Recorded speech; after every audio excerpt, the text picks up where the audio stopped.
दिनांक 8/7/25 रोजी police station Duggipar येथे कुमारी पूजा डोंगरे समुपदेशक चाइल्ड हेल्पलाईन यांच्या फिर्यादीवरून कोडीटोला येथील ग्रामविकास विद्यालय येथे शिक्षकाकडून मुलांवर विद्यार्थ्यांवर लैंगिक अत्याचार संबंधाने गुन्हा नोंद करण्यात आला होता।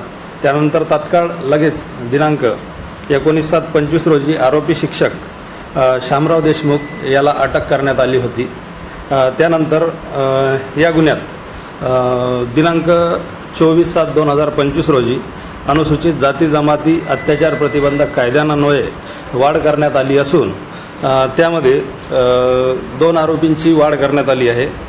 आरोपीमध्ये शाळेचे मुख्याध्यापक सुरेश झोडे आणि शाळेचे संस्थापक रामकुमार गजबिये या 2 आरोपींची वाढ करण्यात आलेली आहे। पुढील तपास माननीय उपविभागीय पोलीस अधिकारी विवेक पाटील साहेब करीत आहेत।